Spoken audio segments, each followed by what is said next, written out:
Hello students, my name is Komal and today I will tell about you the internship diary. Session रहा है इसमें 2021 and 2022।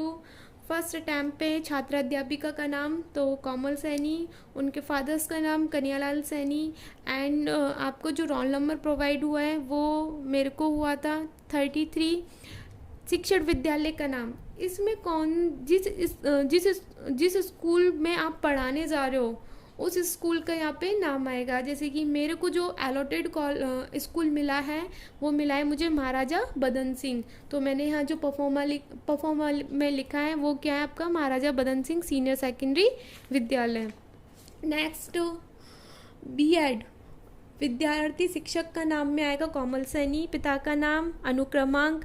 अच्छा, इसमें क्या लिखना है आपको, इसमें आपको लिखना है जिस दिन से आपने इंटर्नशिप स्टार्ट की है और जिस दिन आपकी इंटर्नशिप क्या होगी ख़त्म होगी उस अवधि को, उस डेट को लिखा जाएगा। और किस स्कूल में हुई है तो महाराजा बदन सिंह सीनियर सेकेंडरी स्कूल में, और आपको जो स्कूल मिलेगा आपको उस स्कूल का नाम लिखना है। सेकंड, पहले तो हम ये समझते हैं कि ये इंटर्नशिप डायरी बनाई क्यों जाती है। तो इंटर्नशिप डायरी बनाने का सिर्फ एक ही उद्देश्य होता है, हम जिस स्कूल में पढ़ा रहे हैं, हमको जो स्कूल अलॉटेड हुआ है तो उस स्कूल का एनवायरनमेंट कैसा है, उस स्कूल के टीचर्स कैसे हैं, उस स्कूल में कैसे पढ़ाया जाता है, उस स्कूल में क्या खाना खिलाया जाता है, मतलब टोटल ऑफ हम समझ सकते हैं कि वहाँ का इन्वायरमेंट कैसा है, वहाँ के बच्चों की संख्या कितनी है, टीचर्स की संख्या कितनी है, सिर्फ यही बताया जाता है। जैसे कि फर्स्ट डे में आप देख सकते हो इसमें लिखा है विद्यालय का नाम महाराजा बदन सिंह सीनियर सेकेंडरी विद्यालय, संस्था प्रधान का नाम मतलब वहाँ पे जो प्रिंसिपल हेड है वो है इस वक्त रतिराम जी, अवलोकनकर्ता का नाम, अवलोकन का मतलब मैंने पहले भी बताया था, जब जो हमें क्या करता है ऑब्जर्व करता है पीछे बैठकर तो उसको बोलते हैं अवलोकनकर्ता। तो उस स्कूल के अवलोकन करता थी तो वो थी स्मृति गुप्ता। यहाँ पे आपको बताया गया है प्रधानाध्यापक, अध्यापक और सहायक कर्मचारी, इससे क्या मीन है इनका, मतलब जहाँ पर स्वीकृत कौन से थे, प्रधानाध्यापक एक ही स्वीकृत था, कार्यरत कितने, वर्क इन प्रोग्रेस भाई वो ही है जो स्वीकृत हैं तो 1, अध्यापक में आपके जो स्वीकृत अध्यापक हैं वो हैं 11 और कार्यरत वर्क इन प्रोग्रेस कितने 11, सहायक कर्मचारी में स्वीकृत कितने आपके 3 और कार्यरत में भी कितने आपके 3, ठीक। उसके बाद आपको ये कक्षावार ये सारी चीज़ें हैं जैसे कि नामांकन कक्षावार एवं वर्गवार, ये क्या है, ये एक अटेंडेंस है, इस अटेंडेंस को आपको शो करना है। इसकी मैं आपको पीडीएफ डाल दूंगी जिससे कि फिल करने में परेशानी नहीं आए। सेकेंड, विद्यालयों की पृष्ठभूमि, नामांकित विद्यालयों के अभिभावकों की माता पिता की स्थिति कैसी है, वो श्रमिक हैं या फिर वो व्यापारी हैं या वो नौकरी करते हैं या फिर वो कुछ अन्य रोजगार करते हैं, तो उसके लिए बताया गया है। गत सत्र में विद्यालय से ड्रॉप आउट होने वाले विद्यार्थियों की संख्या की कक्षा वार संख्या कितनी है, वो 41 है। तो ये जितनी भी चीज़ें आपको इसमें मिलेंगी वो आपके स्कूल के टीचर्स इस डायरी को क्या करवाते हैं, फिल करवाते हैं, नहीं तो आप अपने कॉमन सेंस के बेस पे भी इस डायरी को फिल कर सकते हो। ऐसा इसमें कुछ है नहीं, आप जब पढ़ोगे तो आपको अपने आप समझ में आएगा। इसमें पूछा गया है विद्यालय भवन की स्थिति, तो ऑब्वियसली विद्यालय भवन से उसकी कंडीशन कैसी थी, उसमें कक्ष कितने थे भी या नहीं थे, तो मैंने टिक किया है। स्थिति कैसी थी, अच्छी थी, अपेक्षित कुछ सुधार करना था क्या उसमें, नहीं। बरामदा, प्रधान अध्यापक कक्ष कितने हैं, 4 दीवारी है या नहीं, खेल का मैदान है या नहीं, अध्यापक कक्ष है कि नहीं, आंगनवाड़ी है या नहीं, कंप्यूटर कक्ष है या नहीं, पुस्तकालय कक्ष है या नहीं, या सभा कक्ष है या नहीं। तो ये सारी चीज़ें आपको फिल करनी है। अब इसमें बोला है कि विद्यालय के भौतिक संस्थानों की स्थिति कैसी थी, तो भौतिक संस्थान आप समझते हो, तो विद्यालय भवन स्वयं का विद्यालय है, तो हाँ ये नॉर्मल क्वेश्चन है जो आपको पुट होंगे और आप उनको फिल कर देना। मैंने आपको पहले भी बोला था इस डायरी में कुछ ज़्यादा खास नहीं है, सिर्फ आप जहाँ इंटर्नशिप करने गए हो वहाँ से रिलेटेड ही आपको इसमें क्वेश्चन देखने को मिलेंगे।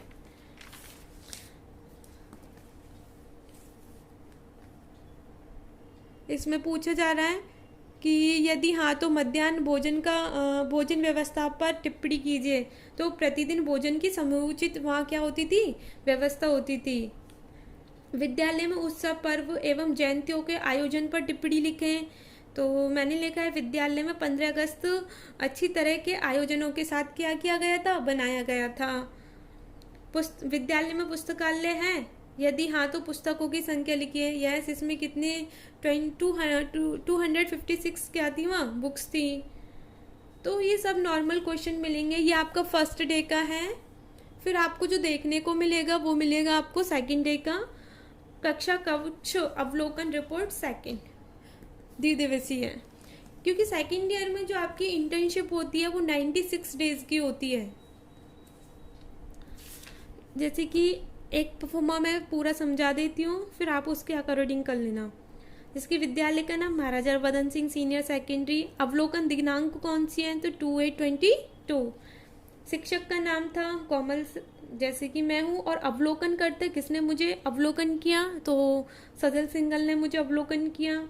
कक्षा कौन सी दी गई, मुझे 10 दी गई थी। प्रकरण क्या दिया गया था, मुझे टॉपिक जो था वो दिया गया था नाउन।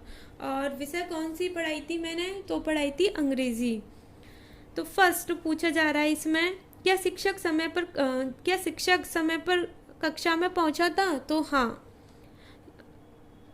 क्या शिक्षक की वेशभूषा उपयुक्त थी, तो उसका जो ड्रेसिंग सेंस था वो कैसा था, कोई गंदा तो नहीं था या वो और कपड़े तो नहीं पहन के गया था, इस प्रकार। क्या शिक्षक ने शिक्षक योजना तैयार की थी, हाँ। कक्षा शिक्षण का प्रारंभ शिक्षक द्वारा किस प्रकार किया गया था, तो कक्षा शिक्षण का प्रारंभ दिनांक डालकर, प्रकरण डालकर, कालांश डालकर तथा संज्ञा की उपयोगिता का व्याख्यान किया गया था। क्या शिक्षक द्वारा अधिगम हेतु उपयुक्त शिक्षक अधिगम सामग्री का उपयोग किया गया, तो उल्लेख कीजिए। तो शिक्षक अधिगम सामग्री का उपयोग किया गया था। बेटा शिक्षक अधिगम सामग्री में किन किन चीज़ों का यूज़ होता है, तो ऑब्वियसली चौक है, डस्टर है, आपकी लैंग्वेज है, इन सारी चीज़ों को वहाँ उपयोग लिया जाता है। कक्षा शिक्षण अधिगम प्रक्रिया गतिविधि पर आधारित थी, तो यस। शिक्षण अधिगम प्रक्रिया में विद्यार्थियों द्वारा कहाँ कहाँ कठिनाइयों का अनुभव किया गया। जब मैंने क्लास को अटैम्प्ट किया, जब मैं क्लास में एंट्री हुई, तो मुझे लगा कि वहाँ पे कक्षा में क्या था, बहुत ज़्यादा शोर हो रहा था। यहाँ पे लिखना है कि कक्षा कठिनाइयों का निवारण किस प्रकार किया गया था, आप लिख देना। किन कठिनाइयों का निवारण नहीं किया गया। क्या शिक्षण अधिगम प्रक्रिया में विद्यार्थियों को प्रश्न पूछने के अवसर दिए गए थे, यस। क्या शिक्षण अधिगम प्रक्रिया में श्यामपट्ट के उपयोग पर टिप्पणी करें, तो इसमें आपको बताना है कि आपने श्यामपट्ट पे क्या क्या लिखा था। तो सर्वप्रथम मैंने वहाँ पे प्रकरण डाला था, कालांश डाला था, दिनांक डाला था, समयावधि का प्रस्तुतिकरण किया गया था, ठीक। कक्षा शिक्षण अधिगम प्रक्रिया का समापन कैसा हुआ, समस्या प्रस्तुत कर चिन्हित के लिए अवसर देकर गृह कार्य प्रदत्त कर समेकित करते हुए अकस्मात समाप्त अन्य। तो मैंने इसमें लिखा है कक्षा शिक्षण का समापन गृह कार्य देकर क्या किया गया, पूर्ण किया गया। इट्स मीन मैंने जब टॉपिक को एंड किया, क्लास का पीरियड लगना था, तो मैंने बच्चों को नेक्स्ट डे के लिए क्या दिया, मैंने उनको होमवर्क दिया। 13 कक्षा अवलोकन के दौरान आपको कौन सी गतिविधियां प्रभावी लगी, कारण सहित उल्लेख कीजिए। तो कक्षा का जब ऑब्जर्वेशन के दौरान कक्ष वातावरण क्या था, शांतिपूर्ण था तथा विद्यार्थी शांतिपूर्ण प्रकरण करने जो पढ़ाया जा रहा था, समझाया जा रहा था, उसे क्या कर रहे थे, वो समझ रहे थे। आपको शिक्षक के किन किन गुणों ने प्रभावित किया और क्यों, तो हमने लिखा है इसमें कक्षा कक्ष के शिक्षक का व्यक्तित्व वो बहुत प्रभावशाली था, ईमानदारी से था तथा निष्ठापूर्ण समझाने का तरीका बहुत ही उनका क्या लगा, हमें अच्छा लगा। नेक्स्ट, शिक्षण अधिगम प्रक्रिया में बहुस्तरीय शिक्षा विधि को अपनाया गया। तो हाँ, बहुस्तरीय शिक्षण विधि का मतलब है कि अगर किसी बच्चे पर एक टॉपिक नहीं आ रहा है, कोई भी उस पर प्रकरण नहीं आ रहा है, तो उसको स्टोरी के माध्यम से क्या करना, समझाना, उसको हम बोलते हैं बहुस्तरीय शिक्षण विद्या। कक्ष में विशेष आवश्यकता वाले विद्यार्थी हैं, हाँ, यदि हाँ तो उनके लिए शिक्षण हेतु क्या क्या विशेष प्रयास किए गए आप लिख सकते हो। 17 कक्षा शिक्षण में विद्यार्थियों को स्थानीय परिवेश के अनुभवों को स्थान दिया गया नहीं। विद्यार्थी एवं गणित किट का उपयोग किया गया, यस। जो आपका नेक्स्ट है, अब यहाँ पर क्या होने वाले हैं आपके जो नेक्स्ट है नीचे, यहाँ पर होंगे जिसने आपको अवलोकन मतलब जैसे कि जो मेरी टीचर्स थी जिसने मुझे अवलोकन किया, तो वो है सजल सिंगल। तो यहाँ जो साइन आएंगे वो सजल सिंगल के आएंगे और हस्ताक्षर विद्यार्थी शिक्षक के आएंगे, इट्स मीन मेरे आएंगे। तो आपको समझ में आ गया होगा, आई होप। तो नेक्स्ट आपका ऐसे ही 3 दिवसीय है, ये जो आपके ये 3 दिवसीय हो गया। प्रपत्र 2 3 दिवसीय, प्रपत्र 3 मतलब कि डेज हैं आपके। ये सब इसमें कॉमन सेंस वाले ही क्वेश्चंस किए गए हैं।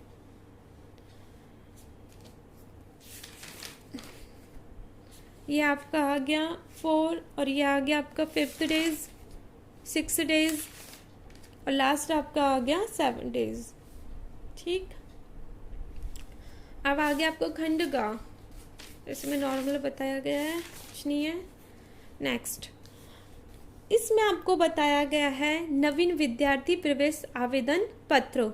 मतलब अगर किसी विद्यार्थी ने स्कूल में एडमिशन लिया है, उसके लिए इसमें बताया गया है कि विद्यालय का नाम, छात्र छात्रा, जन्म तिथि, शब्दों में, अंकों में, पिता का नाम, व्यवसाय, वार्षिक आय, आयकर है कि नहीं, माता का नाम, व्यवसाय, वार्षिक आय, छात्र छात्रा का पता, वर्तमान में वो कहाँ पर रह रहे हैं, अभिभावक संरक्षण का पता, छात्र की श्रेणी, पूर्व विद्यालय का नाम, अंतिम पूर्णांक, कक्षा जिसमें प्रवेश करना चाहती है, तृतीय भाषा ऐच्छिक है, ये सारी चीज़ों के लिए बताया गया है। कार्यालय उपयोग हेतु स्कॉलर नंबर, छात्र को शुल्क, तो ये सारी चीज़ें हैं।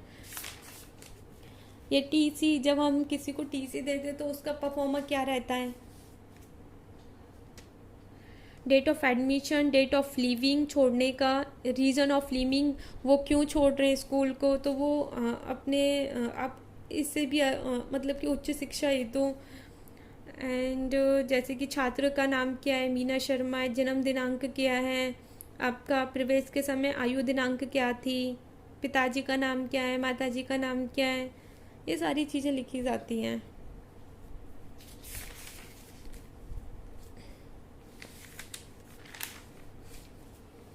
अब आता है आपका क्या, टीसी बुक।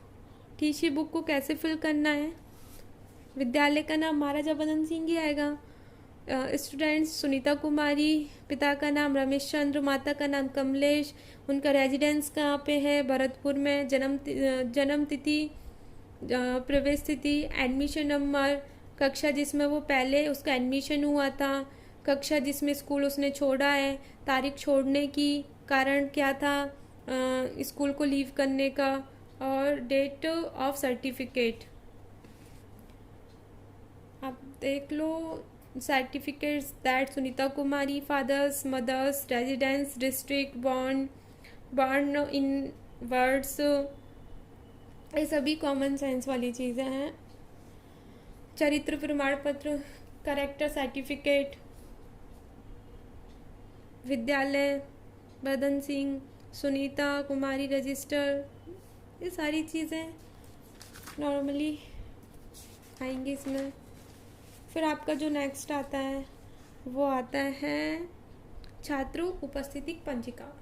इट्स मीन जो हम अटेंडेंस लेते हैं मॉर्निंग में स्कूल में आके क्लास की, उसके लिए बताया गया है।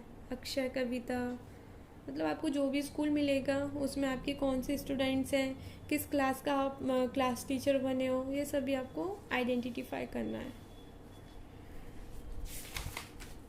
नेक्स्ट है आपका कक्षानुसार समय विभाग चक्र, इसका मतलब है कि फर्स्ट क्लास, ऑब्वियसली इसका मतलब है क्लास टाइम टेबल या टीचर्स टाइम टेबल, कि कौन से टीचर्स किस टाइम पे क्लास में आना है।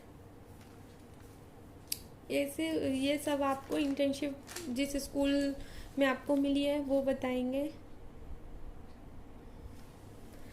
Next, teachers diary. टीचर्स को डायरी मिलती है जिसको उन्हें क्या करना पड़ता है, फिलअप करना पड़ता है। जैसे कि अध्यापक का नाम पवन कुमार, विद्यालय का नाम सेंट्रल्स गुरु, टीचर आज के विश्व विशिष्ट माध्यमिक सुभाष नगर।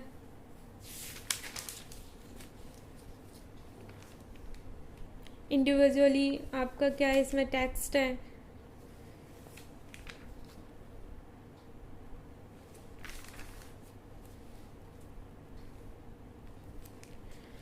मतलब जो होमवर्क दिया गया है उसको आपने क्या किया है, पाक्षिक समय पर विभाग चक्र आपने उसको चेकआउट किया है कि नहीं, उनके कितने मार्क्स आए बच्चों के, ये सब कुछ। वर्ष के कार्य दिवसों का विवरण, कार्य दिवस, अवकाश कितने थे,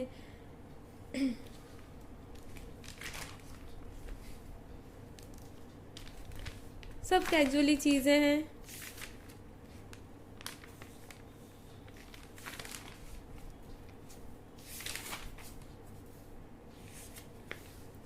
ये है नेम एंड एड्रेस। जैसे कि इसमें संस्था का नाम भी पता है, जो संस्था है वो महाराजा बदन सिंह सीनियर सेकेंडरी स्कूल है। इसमें जो टीचर्स हैं या जिन टीचर्स के पेरेंट्स हैं, पेरेंट्स नहीं सॉरी, जो टीचर्स हैं उनके लिए इसमें क्या बताया गया है, उनकी अटेंडेंस को बताया गया है कि वो किस समय आते हैं और किस समय जाते हैं। आपकी क्या है, रिसिप्ट आए, कैश बुक बनाई गई है, कितने बच्चों से क्या फीस मिली है। ये क्या है, रोकड़वही। रोकड़वही मतलब कि कैश बुक बनाई जाती है, हर स्कूल की अपनी अलग अलग कैश बुक होती है।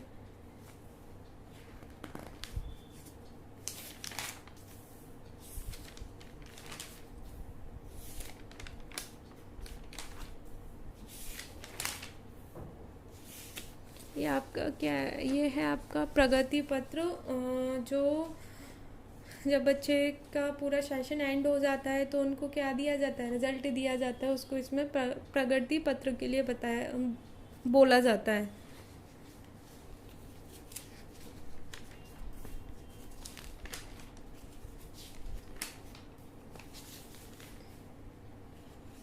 और आपकी इंटर्नशिप डायरी क्या होती है, कंप्लीट होती है। तो इंटर्नशिप डायरी का मतलब ही है कि जिस स्कूल में आप पढ़ाने जा रहे हो उस स्कूल का इन्वायरमेंट से लेके, उनकी इनकम से लेके, वहाँ के टीचर्स के बिहेवियर से लेके, रहन सहन से लेके, बच्चों की कंडीशंस क्या है, इन सारी चीज़ों से रिलेटेड ही क्या किया जाता है, ऑब्जर्वेशन इस डायरी के अंतर्गत किया जाता है। एंड जो आपकी बीएड सेकेंड ईयर की जो आपकी वर्किंग डेज होते हैं वो कितने होते हैं, 96 डेज़। ये भी बता दूँ कि 96 डेज़ में कभी भी संडे को या हॉलीडेज़ को कभी भी इंक्लूड नहीं किया जाता है। इंटर्नशिप डायरी आपकी कंप्लीट होती है। Thank you.